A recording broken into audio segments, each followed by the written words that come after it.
네, 우리 사랑하는 성도 여러분, 한 주 한 주들의 삶들이 주님 안에서 평안하십니까? 네, 우리의 매주의 삶이 참 평안하기를 원합니다. 우리 요즘에는 조금은 덜해진 것 같은데 우리의 소망이 하나 있죠? 무엇이죠? 네, 제가 이렇게 남북 얘기할 때마다 항상 똑같은 걸 물어보는 것 같습니다. 우리의 소망은 통일이기도 합니다. 통일이라는 것이 어느 순간에는 엄청 소망이었다가 어느 순간 좀 흐지부지 되어져 있다가 요즘엔 다시금 조금씩 다시 그 통일에 대한 소망을 조금씩 품어가고 있는 것 같습니다. 빨리 저도 이 통일이 되고 통일이 되어서 저 북한 북녘 땅이 지금도 예수 그리스도를 지금도 그 지하에서 참 캄캄한 곳에서 여전히 붙들고 있는 그들에게 빛이 광명이 찾아가기를 참 많이 기도하고 있습니다. 그래서 우리도 그 기도를 놓치지 않았으면 좋겠습니다. 어쨌든 오늘은 이 북한이 아니고 이제 북이스라엘이 멸망하는 내용을 담고 있습니다. 북이스라엘이 이제 함께 남유다와 갈라져서 이렇게 지내오다가 이제 오늘 망하는 내용이 담겨져 있는데 그 내용의 시작이 이렇습니다. 17장 1절 2절 말씀입니다. 유다의 왕 아하스 제20년에 엘라의 아들 호세아가 사마리아에서 이스라엘 왕이 되어 9년간 다스리며 여호와께서 보시기에 악을 행하였으나 다만 그 전에 이스라엘 여러 왕들과 같이 하지는 아니하였더라. 우리가 열왕기를 계속 보면서 모든 왕들의 평가가 딱 하나로 나뉘는 것을 우리가 알 수가 있습니다. 어떻게 평가가 나뉘죠? 네, 하나님 앞에 정직하였느냐, 그렇지 않느냐로 평가가 나뉘게 됩니다. 오늘날 우리가 이제 우리나라만 봐도 앞에 이제 전직 수많은 대통령들이 있지 않습니까? 이 대통령들을 평가할 때 우리가 보통은 무엇을 평가합니까? 이 대통령이 어떤 정치적 요소에서 경제를 잘 살렸다. 아니면은 외교를 잘했다. 아니면 이런 부분에서는 좀 잘못했다. 독재를 했다. 이와 같은 이 사회들을 이끌어가는 정치적 요소로 공과 실을 나누게 됩니다. 그런데 놀랍게도 성경에서는 왕들의 그 잘한 것과 못한 것을 나누기보다는 무엇을 가지고 평가를 하고 있죠? 하나님 앞에 바르게 서 있었느냐? 아니면은 그렇지 않느냐를 가지고 모든 평가를 나누게 됩니다. 왕들이 그런 평가를 받다는 것은 동시에 우리도 주님 앞에 나아가게 되면은 동일한 평가를 받을 수밖에 없음을 우리 가운데 보여주고 있습니다. 우리 사랑하는 성도 여러분, 여러분들은 하나님 앞에 어떤 평가를 받으실 것 같습니까? 야, 너가 살아생전에 많은 돈을 가지고 있었고 그 돈을 가지고 많은 사람들을 도와주었으니 너는 착하다라고 평가를 받을 것 같습니까? 아니면은 너는 내 앞에 정직하다라고 평가를 받을 것 같습니까? 중요한 것은 우리가 착한 일을 하는 것도 중요하지만 하나님 앞에 정직하고 바른 사람이 되기를 원합니다. 이 세상에 있어서 수많은 가치가 있지만 우리 가운데 있어서 가장 중요한 가치는 주 하나님 앞에 내가 바르게 서 있느냐 아니냐의 문제입니다. 그 나머지는 그 다음의 문제입니다. 원하기는 우리가 하나님 앞에 섰을 때 주님께서 내 사랑하는 자, 내 기뻐하는 자, 내가 원하는 대로 정말 나의 길을 따라갔던 그런 귀한 사람이라는 평가를 우리 모두가 받기를 원합니다. 오늘 어쨌든 이 북이스라엘 마지막 왕의 이름은 호세아입니다. 이 호세아라는 이름의 뜻은 참 재미있는 이름이에요. 여호수아의 이름이기도 하고요. 이 이름이 신약에 오면은 우리가 잘 알고 있는 이름으로 바뀌게 됩니다. 무슨 이름일까요? 예수입니다. 구원자라는 의미를 가지고 있는 예수, 호세아, 여호수아가 모두 동일한 의미입니다. 오늘 어쨌든 이 이스라엘 마지막 왕이 호세아라는 것은 참 우리에게 아이러니한 상황을 만들어주는 것 같습니다. 어쨌든 그가 또 이 호세아인데 북이스라엘 왕들과 같이 악을 행하였지만 또 다른 평가가 하나 더 붙어있죠. 그 전에 이스라엘 왕과 같이 하지는 아니하였습니다. 그럼에도 불구하고 그에게 이런 상황들이 발생하게 됩니다. 3절부터 6절까지 말씀 우리 한 절씩 번갈아가면서 읽겠습니다. 아수르 왕 살마네슬이 올라오니 호세아가 그에게 종이 되어 조공을 드리더니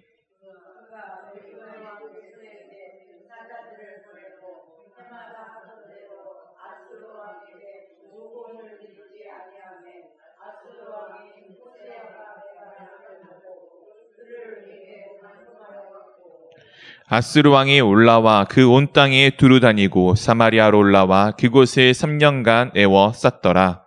호세아 제9년에 아수르 왕이 사마리아를 점령하고 이스라엘 사람을 사로잡아 아수르로 끌어다가 고산 강가에 있는 할라와 하볼과 메대 사람의 여러 고을에 두었더라. 아멘. 네, 아수르 왕, 이제 당시에 이 지역의 패권을 이 아수르라는 나라가 잡게 됩니다. 그때 왕 이름이 살만에셀이란 왕인데 그가 올라오자 호세아가 어떻게 합니까? 그에게 종이 되어서 조공을 바치는 모습을 보게 됩니다. 당시 아수르는 모든 나라를 다 무차별하게 정복한 나라는 아니고요.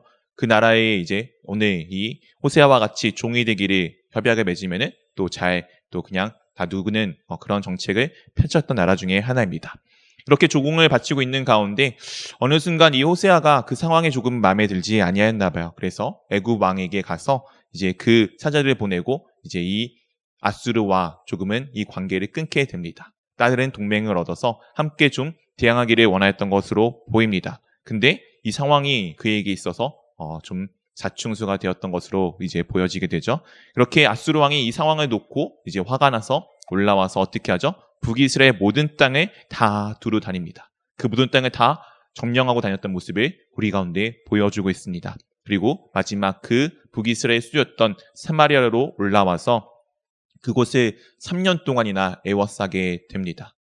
이 3년이라는 세월이 우리 가운데 있어서 그냥 별것처럼 보이지 않아 보일 수도 있겠지만 이 3년이라는 세월을 그곳에 애워쌌다는 것은 이 사마리아 땅이 아마 기근과 여러 가지 어려움으로 스스로 무너질 수밖에 없게끔 지금 가두어 놓고 있었던 참 어떻게 보면은 참 처참한 상황으로 인도하였던 모습을 우리 가운데 보여줍니다. 그렇게 이 사마리아는 끝끝내 점령이 되게 되어지고 그리고 그 사마리아 지역에 북이스라엘에 살던 모든 사람들은 곳곳에 흩어져서 다른 민족들과 함께 섞여 살아버릴 수밖에 없는 셈으로 이어지게 됩니다. 우리가 봤을 때는 이것이 무슨 정치적 요소로 줄을 잘못 쓰고 이 나라가 패권 국가로 넘어가는데 과거의 패권 국가에게 지금 함께함으로써 무언가 잘 이루어지지 않았구나라고 여길 수 있을 것 같습니다. 오늘 우리에게도 비슷한 상황이죠. 우리나라가 참 강력하고 힘이 좋은 나라입니다. 전 세계에서 우리나라 경제 규모는 10위 안팎이고요. 우리나라 군사력은 전 세계에서 6, 7위 이 정도 되는 나라입니다. 우리나라 무시할 수 있는 나라가 아니에요. 전 세계의 모든 사람들이 부러워할 수 있는 나라입니다. 그런데 이 나라가 참 놀랍게도 열강에 쌓여져 있어요. 우리는 한 5, 6, 7등 하지만 전교 1, 2등이 우리 주변에 있습니다. 그 나라의 영향력 가운데 우리가 매번 살아가는 것이 우리의 모습이에요. 그래서 어쩔 때는 이쪽에 함께 좀 가까워져야 되고 어쨌든 저 나라에 또 가까워져야 될 수밖에 없는 이 상황인데 이것이 잘못 삐끗하게 되면은 우리도 정말 많은 위기가 올 수밖에 없는 것이 우리나라의 모습입니다. 근데 우리가 생각하죠. 우리는 그래서 이 줄을 잘 서야 돼, 저 줄을 잘 서야 돼를 택해야 된다고 여기지만 이 당시에 아마 북이스라엘도 그렇게 이들이 잘 줄을 섰어야 되는데 잘 이 나라와 함께 했어야 되는데 그러지 못함으로 망했네? 라고 역사가들은 평가할 수 있겠지만 하나님께서는 그렇게 평가하지 않으십니다. 하나님께서 이 일을 어떻게 평가하시는지 7절, 8절에 이렇게 말씀하여 주십니다. 이 일은 이스라엘 자손이 자기를 애굽 땅에서 인도하여 내사 애굽의 왕 바로의 손에서 벗어나게 하신 그 하나님 여호와께 죄를 범하고 또 다른 신들을 경외하며 함께 읽겠습니다. 여호와께서 이스라엘 자손 앞에서 쫓아내신 이방 사람의 규례와 이스라엘 여러 왕이 세운 율례를 행하였음이라. 오늘 무엇이라고 지금 하나님께서 이 상황을 말씀하여 주고 계시죠? 얘네가 이 나라에 줄을 섰어야 했는데 잘못 섰어 라고 평가를 해주십니까? 아니죠. 이스라엘 자손이 애굽 땅에서 인도하여 내신 하나님을 어떻게 했다고요? 배신하고 하나님 앞에 죄를 범하고 또 다른 신들을 경외하며 오직 하나님만을 경외하고 하나님을 바라보고 하나님만 따라가고 하나님께서 그들을 애굽에서부터 건지셨는데 그들은 그것을 잊은 채 이 세상의 수많은 사람들의 삶과 똑같은 삶을 살아가다가 그렇게 하나님을 떠나 이 세상의 삶들을 그대로 살아가다가 그들이 지금 멸망을 당하였음을 우리 가운데 분명 말씀하여 주고 있습니다. 사랑하는 성도 여러분, 세상의 평가는 그럴 것입니다. 아까 말씀드린 것처럼 어느 나라와 함께 가까워졌는데 그 정치 노선을 잘못 택해서 망했다라고 아마 이 상황을 평가하겠죠. 그런데 우리는 그 위에 모든 것 위에 일하시는 분이 누구이신지를 알고 있습니다. 이 세상의 모든 것을 다스리시는 분은 누구이시죠? 우리 주 하나님이십니다. 그분은 세상에 있는 모든 것을 만드신 창조주이시며 동시에 지금도 모든 것과 함께 하시며 모든 것을 다스리시는 분이십니다. 우리 눈에는 직접적으로 잘 안 보여요. 우리 눈에는 당장 눈앞에 보이는 이 정치적 상황이 훨씬 더 많이 와닿습니다. 당장 내게 먹고 사는 것의 문제가 더 와닿는데 정작 더 중요한 것은 그것 위에서 일하시는 하나님을 우리가 볼 수 있는 눈이 필요하다는 것입니다. 오늘 이스라엘 백성들은 그것을 다 놓쳐버렸어요. 하나님께서 모든 것의 주관자이심을 그들은 입술로는 고백하지만 그의 삶에는 전혀 그것들이 배어져 있지 않았습니다. 오늘 우리의 신앙의 모습은 그렇지 않습니까? 신앙생활은 열심히 해요. 누구보다 열심히 기도하고 누구보다 열심히 예배하지만 정작 내가 살아가는 삶의 나의 입술은, 나의 삶의 태도는 어떠하십니까? 요즘 제가 참 많은 생각을 하게 됩니다. 상황들을 보면서 많은 기도를 하게 되더라고요. 나는 어떤 언어를 주로 사용하고 있나? 나의 생각과 나의 사고는 어디 쪽에 더 치중을 하고 있나? 현실적으로 이야기하는 돈에 더, 건강에 더, 이 사회의 현상에 더 관심을 갖고 있는가? 아니면 그 위에 일하시는 하나님을 더 믿고 의지하려고 하는가? 교회 안에서의 이야기는 분명히 성경적으로 이야기를 하지만 정작 나가서 살아가는 나의 삶에 쓰는 그렇지 않는 모습들이 발견되어질 때마다 여전히 나는 하나님을 온전히 의지하지 못하는구나를 볼 때가 많이 있습니다. 놀랍게도 이것이 언제 잘 드러나느냐? 이제 저도 아들이 있고 자녀가 있고 자녀들을 키우다 보니까 그런 마음이 들더라고요. 자녀가 내 머리의 면류관인과 동시에 그가 나의 열매구나. 내 자녀가 어떤 말을 하고 어떤 행동을 하고 어떻게 살아가는지가 내가 평상시 보여준 모습이구나를 참 많이 보게 됩니다. 내 자녀가 나의 삶의 모습이에요. 즉, 내가 평상시 신앙인으로 살아갔다면은 내 자녀는 어쩔 수 없이 신앙인다운 삶을 살아가게 됩니다. 그런데 내가 그렇지 않다면은 나의 모습을 한번 돌아보셔야 합니다. 내가 정말 신앙인으로서 삶을 살았는가를 한번 돌아보십시오. 혹시 지금 이 상황이 어려우십니까? 내 자녀들을 봤을 때 나는 정말 잘못 살았는가라고 어려우십니까? 염려하지 마십시오. 원래 우리는 그럴 수밖에 없는 존재입니다. 그렇게 우리는 어떻게 하는 거예요? 다시 주님 앞에 엎드리는 것입니다. 오늘 이스라엘 백성들의 삶들에 대해서 하나님께서 다시 이렇게 말씀하여 주십니다. 13절부터 15절까지 우리 한 절씩 번갈아가면서 읽겠습니다. 여호와께서 각 선지자와 각 선견자를 통하여 이스라엘과 유다에게 지정하여 이르시기를 너희는 돌이켜 너희 악한 길에서 떠나 나의 명령과 율례를 지키되 내가 너희 조상들에게 명령하고 또 내 종 선지자들을 통하여 너희에게 전한 모든 율법대로 행하라 하셨으나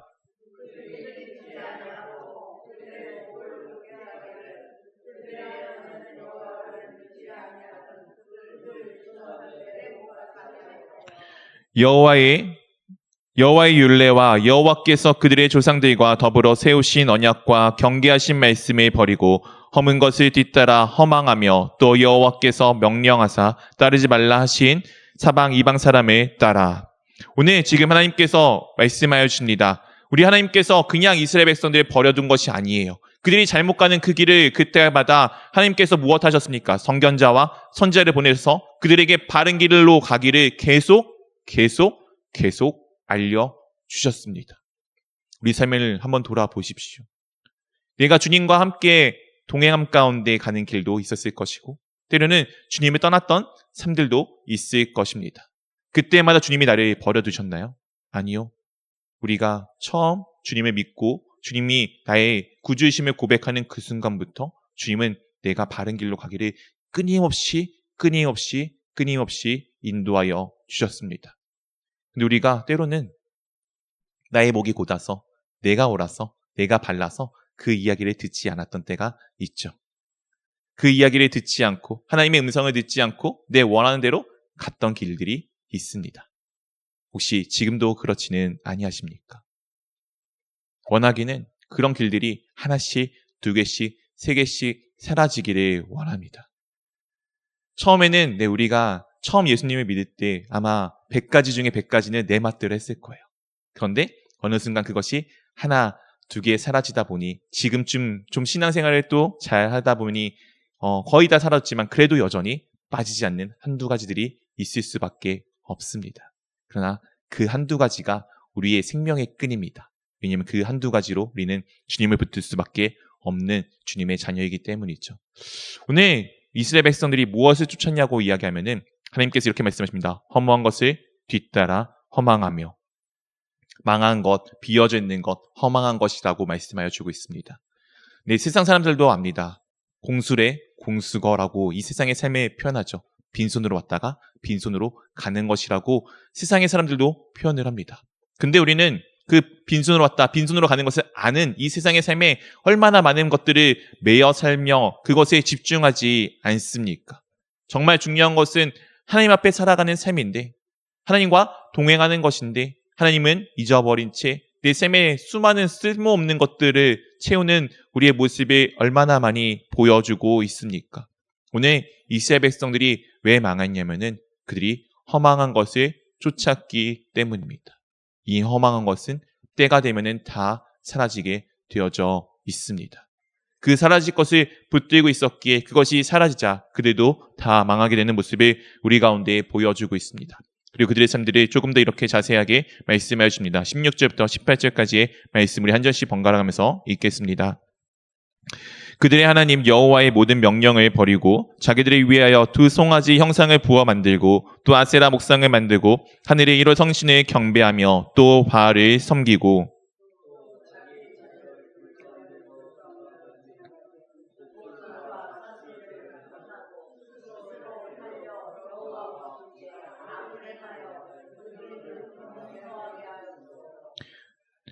함께 읽겠습니다. 여호와께서 이스라엘에게 심히 노하사 그들 앞에서 제거하시니 오직 유다 지파 외에는 남은 자가 없으리라. 아멘. 그들이 여호와 하나님의 모든 명령을 어떻게 했다고요? 버렸습니다. 하나님의 말씀을 버리자 하나님께서 어떻게 하셨죠? 그들을 버리셨습니다. 하나님이 먼저 버리셨습니까? 이스라엘 백성들이 먼저 버렸습니까?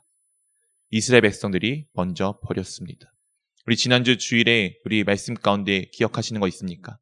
땅에서 매면 하늘에서 매이고 땅에서 풀면 하늘에서 풀립니다.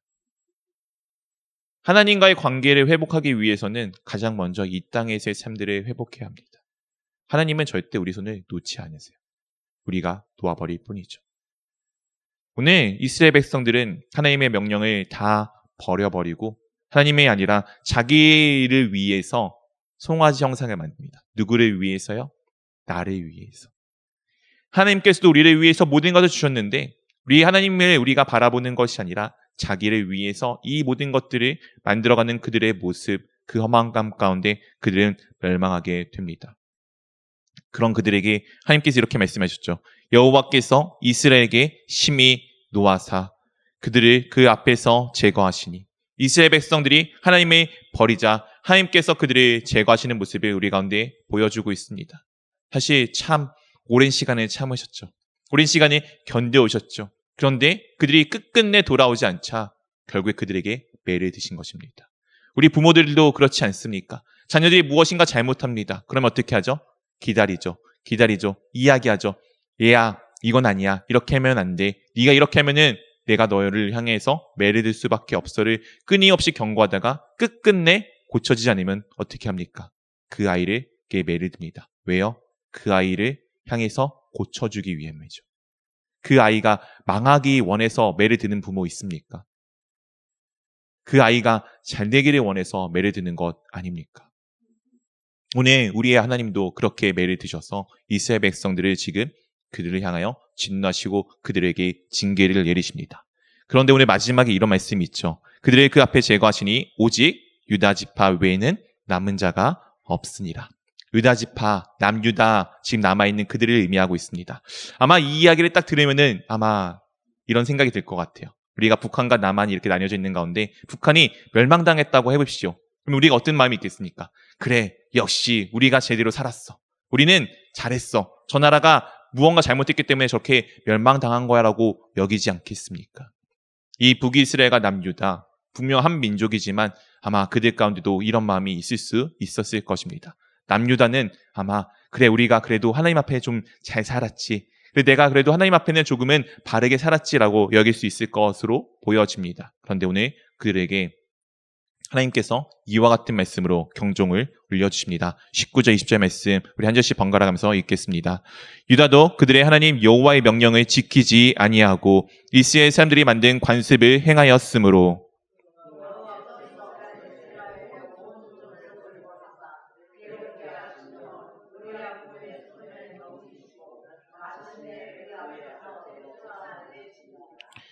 오늘 무엇이라고 말씀하시죠? 유다도 그들의 하나님 여호와의 명령을 무엇하였다고요? 지키지 아니하고. 유다도 앞에 유다만 남았다고 했는데 결국엔 유다도 어떻게 된다고요? 하나님의 말씀을 지키지 아니하고 이스라엘 사람들이 만든 관습을 행하였으므로. 하나님이 만드신 관습이 아니라 누가 만든 관습이요? 이스라엘 사람들이 만든 관습. 이스라엘 사람들이 만든 관습은 무엇입니까? 세상 사람들이 따라서 만든 관습. 자기를 위하여 신을 만들고 자기를 위하여 살아갔던 그들의 모습 그대로 유다도 따라서 결국에는 하나님께서 어떻게 하셨다고요? 여호와께서 이스라엘의 온 족속을, 누구를요? 온 족속을 모든 일을 버리사 괴롭게 하시며 노략군의 손에 넘기시고 마침내 그의 앞에서 쫓아내시는 모습을 우리 가운데 말씀하여 주고 있습니다. 유다가 옳습니까? 유다가 하나님 앞에 바른 존재들이었나요? 아니요. 북이스라엘도 남유다도 그 누구도 하나님 앞에 온전하게 서 있는 사람은 없습니다. 이 모습은 오늘 지금 우리에게도 동일합니다. 옆에 있는 형제 자매를 바라볼 때 참 무언가 부족해 보이죠. 그럼 나는 어떻습니까? 목사인 저, 목회자인 저는 과연 주님 앞에 내가 모든 것이 온전하다고 자신할 수 있을까요? 아니요. 저도 저의 부족한 모습이 보일 때마다, 저의 연약함이 보일 때마다 참 어렵고 힘들 때가 많이 있습니다. 그래도 목사인데, 그래도 목회자인데, 감히 앞에 서서 하나님의 말씀을 전하는 사람인데, 그럼에도 나의 부족함이, 연약함이 보일 때마다 참 어려울 때가 있습니다. 그런데 그때마다 오히려 감사합니다. 왜냐하면 내가 아니라 하나님이 온전하심을, 내가 아니라 예수 그리스도께서 나를 이끌고 가심을 고백할 수 있기 때문입니다. 우리는 누구도 하나님 앞에 온전하지 못합니다. 우리는 누구도 하나님 앞에 그것을 자신할 수 없어요. 근데 우리 안에는 비교해보면 조금 더 나은 면이 있을 수 있죠. 오늘 북이스라엘과 남유다와 같이. 분명 북이스라엘은 단 한 명도 하나님 보시기에 선한 왕은 없었습니다. 근데 남유다 왕들은 그런 왕들이 등장하지만 아시다시피 그 수많은 왕들도 무엇하였죠? 산당은 제거하지 못하였더라. 그 누구도 하나님 앞에 온전하고 완전하고 바르게 서 있는 사람은 단 한 명도 없었습니다. 심지어 우리가 알고 있는 다윗조차도 성경의 수많은 그 어떤 인물들도. 그렇기에 우리의 주님이신 예수 그리스도께서 이 땅 가운데 오실 수밖에 없었습니다. 그분이 아니면은 우리가 온전히 세워질 수 없음을 보여주시기 위해서. 그래서 우리는 오늘도 엎드려지는 것입니다. 누구 앞에요? 우리 주님이신 예수 그리스도 앞에. 주 예수 그리스도 없이 나는 단 한순간도 주님을 따라갈 수 없습니다. 우리는 그 길을 가야 돼요. 그 길이 사는 길이니까요. 그런데 우리는 아무도 그 길을 갈 수가 없습니다. 오직 예수 그리스도께서 우리와 함께 하시며 주님이 나를 그 길로 인도하시지 않고 결단코 내 힘으로 내 무엇으로 그 길을 갈 수가 없습니다. 오늘 우리가 그 고백을 담아내기를 원합니다. 북이스라엘처럼 누군가가 조금은 보았을 때 악하고 저 사람은 결국에는 저렇게 돼서 망하는구나로 끝나는 것이 아니라 저 모습이 나에게도 있구나. 내가 저 사람과 다를 게 없구나를 보시고 그 모습이 발견되어질 때마다 주님 앞에 더 엎드려지기를 원합니다. 그렇게 하나님 앞에 엎드려져 예수 그리스도께서 나의 삶의 주인이심을, 주님이 나의 삶의 구주이심을 고백하는 삶, 예수 그리스도 없이 내가 아무것도 아닌 삶을 고백하는 우리가 될 수 있기를 주님의 이름으로 축원드립니다.